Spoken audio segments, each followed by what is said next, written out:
El orgullo del cómic nacional está ahora dando cátedra de su conocimiento. Gabriel Rodríguez en el panel de la Comic Con 2016. Creo que le aportó un plus extra al cómic, que fue que el personaje que era el villano de la historia, que lo hacía Dennis Hopper fue el único que no se dio los derechos para hacer que su personaje se pareciera a él.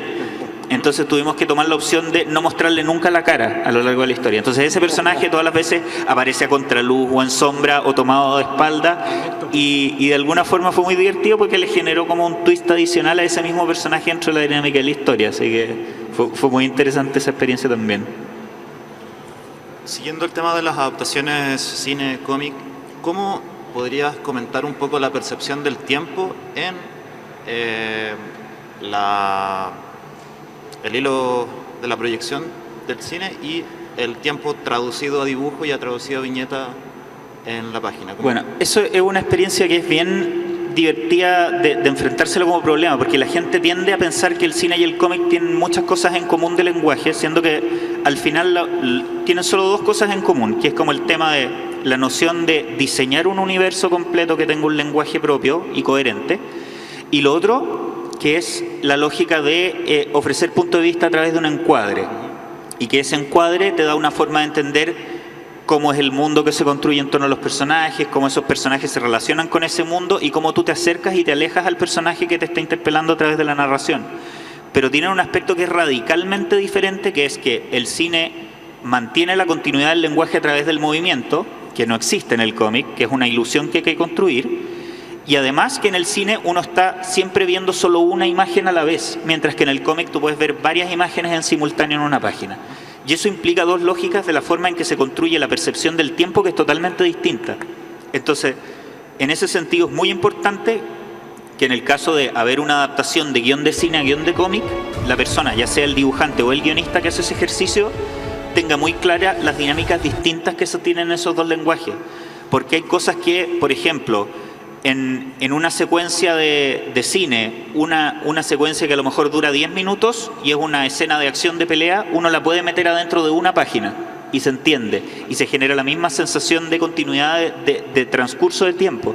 Pero de repente, en un montaje de una película, tú tienes en 10 segundos una secuencia en que pasan muchas cosas en simultáneo que ocupan muy poco espacio de tiempo en la película, pero que de repente te toma 2 páginas para poder dibujarla en un cómic. Entonces hay ciertas relaciones como de percepción de tiempo que se invierten.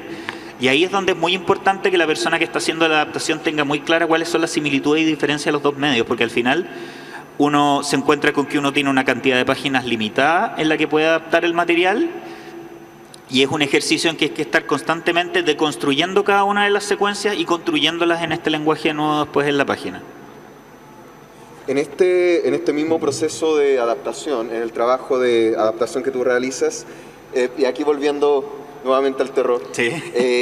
Particularmente con la Tierra de los Muertos, ¿cierto? Sí. Que se publicó en el 2005, si no me equivoco.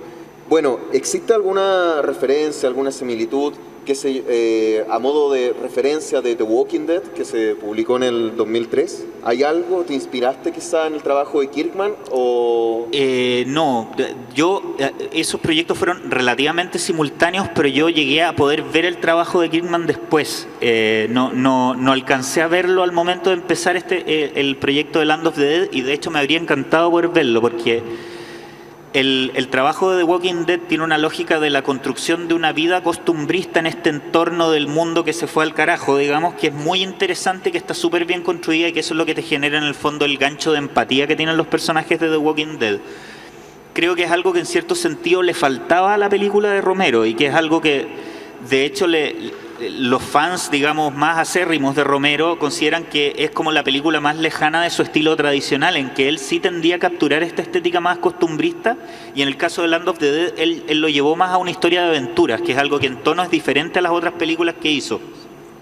A lo mejor quizás hay algo que podría haberse hermanado entre las dos obras y que quizás habría significado un plus a la hora de hacer el cómic.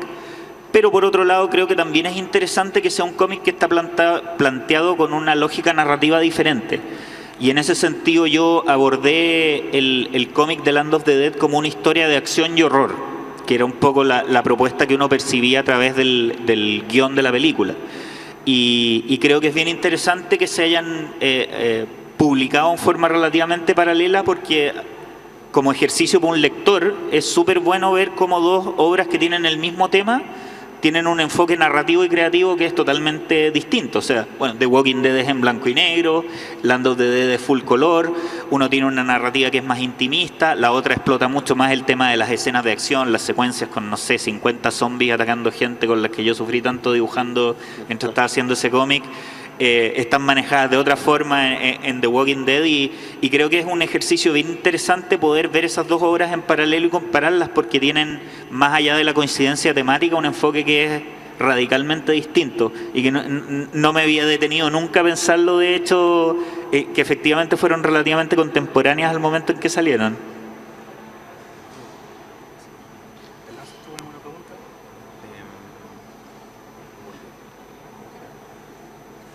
Bueno, ya empezando a cerrar de a poquito, ¿nos podrías contar qué proyectos estás desarrollando en este momento? Ahora estoy trabajando en un proyecto que es entre adaptación y partiendo de cero, que es estoy haciendo una miniserie de 4 números que se llama Tales from the Dark Side. Esta serie se basa en una propuesta que hizo Joe Hill, creo que para CBS, en que iban a hacer un relanzamiento de una serie que se creó en los 80, que era Tales from the Dark Side, que la creó George Romero y que fue una especie de hermano en tono de terror de lo que La Dimensión Desconocida hacía como serie de misterio. Y como en esa época, en los 80, se hizo un reboot de La Dimensión Desconocida, en paralelo, no me acuerdo qué cadena tiró esta otra, que fue la versión de horror Tales from the Dark Side, que duró unas 5, 6, 7 temporadas, creo. Y querían relanzarla ahora con un enfoque nuevo. Joe estuvo 1 año y medio, creo, trabajando en ese proyecto, en que alcanzó a escribir 4 guiones para los 2 primeros capítulos, porque el primer capítulo iba a tener 2 historias cortas y el segundo iba a ser una historia un poco más larga. Y nada, finalmente el proyecto no cuajó, a pesar de que hicieron un piloto y todo, finalmente no lo tomaron. Fue un poco más o menos el destino que tuvo la miniserie que intentaron, la serie de televisión que trataron de hacer de Logan Key inicialmente para Fox. Pero Joe desarrolló a tal nivel esos primeros 3 guiones que IDW consiguió los derechos para hacer una adaptación en cómic, así que estamos trabajando en eso. Ya estoy completando el 3er número de la serie, así que espero de aquí a mediados de año estar terminando el 4º y se publica el primero ahora en junio. Así que ahora cuando vaya a la Comic Con de San Diego en julio, probablemente vamos a estar haciendo promoción bien fuerte de Tales from the Dark Side. Y la gracia que tiene es que de alguna forma captura esta idea de las historias de terror,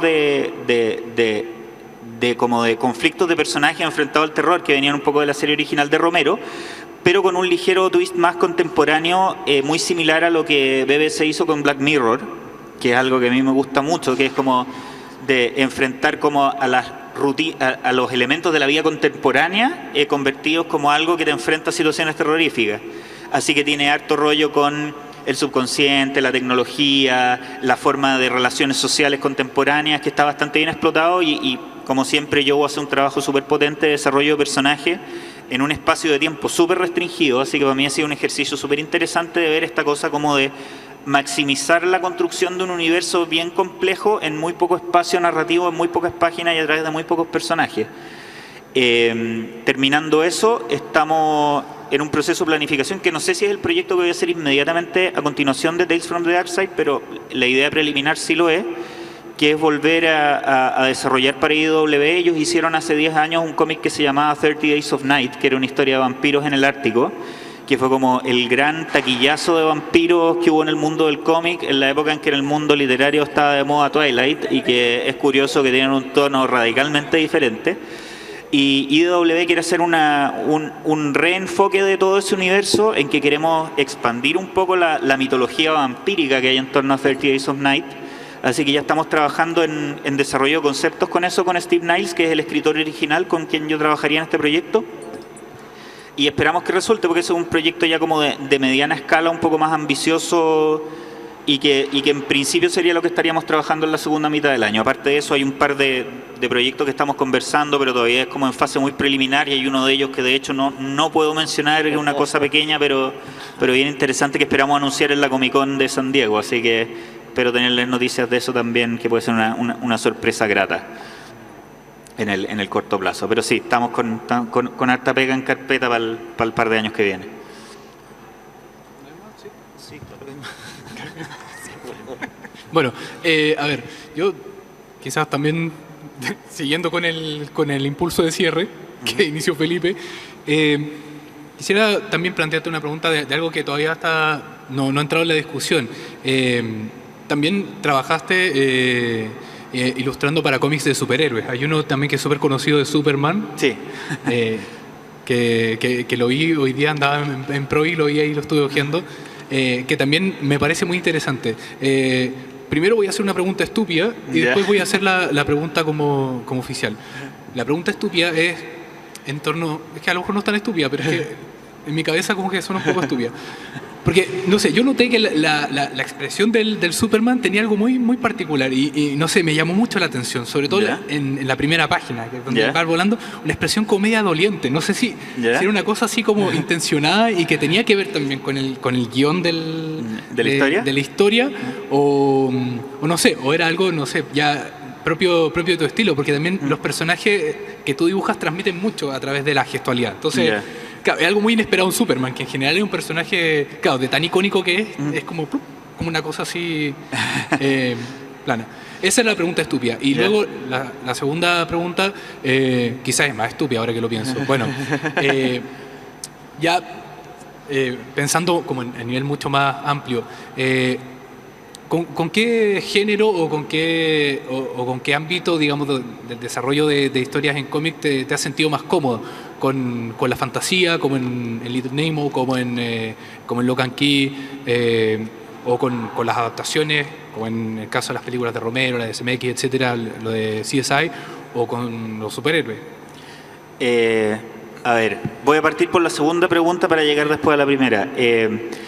A mí me gusta variar de género, o sea, me gusta el tema de tener un desafío creativo en cada una de las obras y en la medida en que se puede, me gusta variar, o sea, de hecho he hecho terror, he hecho ciencia ficción con una miniserie que se llama Onyx, después hicimos fantasía con Little Nemo, he hecho terror, hice policiales y hice superhéroes con Superman, que era como uno de los pocos géneros que me faltaba por explorar. Pero a mí, en términos como de desafío de diseño y de gráfica, me encanta variar de género. Creo que todos tienen algo que explotar visualmente, todos tienen reglas distintas y eso como autor te permite ir evolucionando y buscando cosas nuevas, te permite estudiar referentes diferentes, que es algo que yo disfruto mucho en el proceso creativo. Pero lo que sí trato de que tengan en común todos los proyectos en los que trabajo es que a mí me interesa mucho el tema del desarrollo de personajes vívidos y que los personajes sean distinguibles entre sí, que tengan características especiales, que tengan características, cualidades y defectos físicos que transmitan sus cualidades y defectos psicológicos. Así que en ese sentido yo diría que la columna vertebral común que tienden a tener mis proyectos es tratar de hacer un enfoque muy vívido de la forma en que transmiten la vitalidad, la psicología y los dramas de los personajes. O sea, en ese sentido, si bien me gusta hacer historias de acción y me gusta hacer historias de horror, todo eso a mí me resulta importante y interesante y me plantea un desafío creativo en la medida en que yo empatizo con lo que el personaje está sufriendo al pasar estas historias. Y de hecho, por ejemplo, en el caso de esa historia de Superman que pude hacer, que fue un pequeño gusto que me quise dar, porque Superman fue como el primer personaje de ficción que yo conocí en mi vida, y según mi mamá es el primer personaje de ficción que yo dibujé, que tenía guardado unos dibujos ahí de cuando tenía 4 o 5 años, y creo de hecho que Superman es como el primer superhéroe que yo dibujé claramente, porque recuerdo que cuando yo tenía esa edad se transmitía una serie de monitos animados en que daban que era una historia de Superman, una historia de Superboy y después otra historia de Superman, creo que el show de Superman y Krypton, algo así se llamaba. Entonces fue de los primeros personajes que dibujé. Pero en esa historia para mí fue súper interesante que el dilema que le plantean a Superman tiene que ver con los conflictos morales que él enfrenta al manejar su dualidad como superhéroe y como persona que trata de llevar una vida común y corriente. Entonces que tuviera que enfrentar esa crisis era lo que me hacía interesante esa historia. Y creo que de alguna forma esa percepción de fragilidad que trata de transmitir el personaje es algo que es lo que para mí hace interesante al personaje, porque Superman es un personaje que en términos físicos no tiene ninguna restricción y no sufre ninguna amenaza, pero que todas las amenazas que sufren son a través de lo que afecta su personalidad y sus vínculos emocionales. Entonces creo que es un personaje que tiene una dicotomía que es súper interesante desde ese punto de vista y que le permite, siendo un superhombre, poder reflejar una tremenda cantidad de humanidad, de una humanidad que es muy cercana para el lector. Así que, si bien en ese caso fue un golpe de suerte, porque cuando tú trabajáis con las con las editoriales grandes, como que te tiran el proyecto que hay disponible y si te gusta bien y si no bien también, porque la cola de artistas que pueden hacerse cargo también es larga. Para mí fue súper interesante que me tocara justo un proyecto que tenía un enfoque que era muy cercano a lo que a mí me gusta explotar en las historias, así que en ese sentido fue súper gratificante poder trabajar con ese personaje que yo conocía desde mi primera niñez y que de alguna forma fue uno de los responsables que yo entrara en el mundo de la ficción, de la narrativa y de los cómics, así que en ese sentido fue como completar un pequeño círculo de una forma súper gratificante y en un momento en que lo podía hacer al máximo de mis capacidades, así que fue súper grato. Ya, y ahora sí, la última cosita.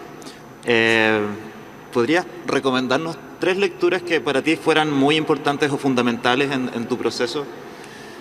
A ver, hay muchísimos libros que yo podría recomendar, pero 3 obras que han sido claves para mí, no solo como autor, sino que también como lector. O sea, gran parte de la fascinación que yo tengo con el mundo de los cómics tiene que ver con lo que es leer cómics. Así que yo diría que una lectura claramente que fue clave y que yo te lo diría como primer ítem, pero es un combo que incluye 3 títulos distintos, fue lo que fue para mí en mi niñez y en mi adolescencia leer Mampato, Tintín y Asterix. De alguna forma es ese combo al que afortunadamente tuve la tremenda suerte que pude acceder prácticamente a las historias completas de esos tres universos, porque yo tenía un tío que había hecho un doctorado en España y se había comprado casi todos los Tintines y muchos Asterix. Después en la biblioteca de mi colegio tenían los Asterix completos y mi papá, me acuerdo que un invierno que estuvimos enfermos con mi hermano, se consiguió en un anticuario los Mampatos casi completos, que de hecho después, un par de años después, terminó de completar la colección con los números que faltaban, en unos tomos empastados. Entonces todos esos cómics yo me los pude devorar al hilo en un plazo de 3 años. Y esa cuestión me abrió la cabeza heavy. Después otra lectura que para mí fue clave, que no es del mundo del cómic, pero que es determinante en la forma en que yo abordo el cómic, fue Las Crónicas Marcianas de Bradbury, que es como mi libro fetiche al que yo vuelvo de cuando en vez. De hecho, me acabo de autorregalar de regalo cumpleaños este año una edición limitada, numerada, que hizo Minotauro, que es de los 60 años en que ellos lo publicaron, que fue la primera edición latinoamericana que se hizo de Las Crónicas Marcianas. Hicieron un libro tapadura bien bonito y que afortunadamente ahora puedo adquirirlo e incorporarlo en mi biblioteca.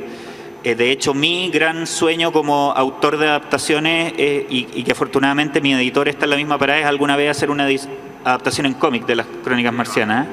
Desgraciadamente la pesadilla logística que hay para conseguir esos derechos parece que es atroz, pero esperamos algún día poder lograrlo.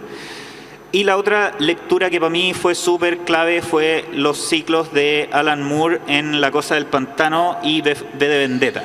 Digamos, esos 2 libros tienen una cosa respecto de lo que es como de construir géneros a la vez que construyes personajes y que narras universo y planteas ideas interesantes a través de la historia y explotan las formas experimentales del formato. Hay todo un combo ahí súper interesante. Si bien ninguna de las 2 es considerada como la obra más lograda de Alan Moore, que muchos consideran que es Watchmen, creo que el nivel de riesgo al que llegó en esas 2 obras y de alguna forma hay como cierto grado de libertad a la hora de crear en esas 2 obras que también es súper interesante, que apela súper fuertemente y que de hecho ahí uno se da cuenta de ciertas cosas que se pueden lograr solo en cómic. O sea, yo entiendo que la adaptación a cine de V de Vendetta haya sido fallida porque esa historia no se puede contar tan bien como se contó en cómic en una película de 2 horas. Quizás se podría contar en una miniserie de televisión, pero aún así habría ciertas cosas que es incapaz de lograr respecto a lo que se lograba en cómic. Así que esos 3 son como momentos de lectura clave en mi formación como autor y que yo humildemente trato de aprender de ello lo más que puedo y aplicarlo en mi trabajo.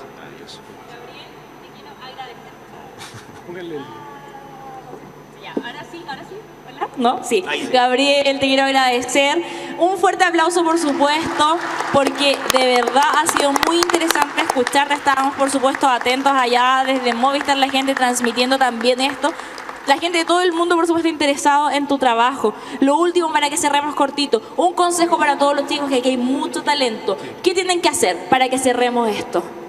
Lo que tienen que hacer es hacer. O sea, para partir haciendo cómic hay que hacer cómic, hay que armar grupos de trabajo, hay que planificar historias y empezar a hacerlas. Este es un rubro en que los editores y la gente que publica cómic, para darte oportunidades de trabajo, quieren ver lo que has hecho. Entonces, Yo la primera pega que conseguí, la conseguí a través de un cómic que dibujé en un verano que me quedé en mi casa en vez de vacacionar, dediqué 3 meses a hacer un cómic y eso fue el material que me permitió empezar a optar en conseguir trabajo.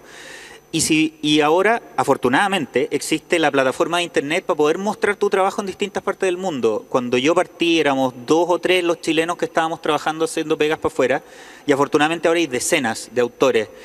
Y hay talento nacional que es de muy buena calidad y de hecho están compitiendo en Europa, en Oceanía, en Norteamérica y en el resto de Sudamérica publicando material de muy buena calidad y obras que compiten de igual a igual con lo mejor que se produce en cada uno de esos. Oye, se va, está Gabriel, digamos, Sí. Un superhéroe del cómic chileno. De hecho, hoy día como escenografía, voy a mover un poquito rápidamente, estuvimos todo el rato acompañados de su máxima obra Locan Key, que va a ser adaptada a una serie de televisión ahora. Ojalá que en el panel le estén haciendo ese tipo de preguntas, si le van a, por ejemplo, consultar sobre el asesoramiento para la imagen de los personajes, lo cual sería muy, muy bacán. Y voy a mostrar el máximo orgullo de un ñoño, en verdad. Nosotros hemos conversado con Gabriel, para él no fue tanto, fue destaparse un poquito, hacer un número de Superman, pues compadre, no hizo, no sé, el hombre polilla, sino que hizo al mismísimo Superman, así que bacán, un superhéroe de la producción nacional, siempre muy buena onda y compartiendo su conocimiento. Un gran panel con Gabriel Rodríguez, por supuesto, una personalidad dentro del ambiente del cómic chileno y mundial.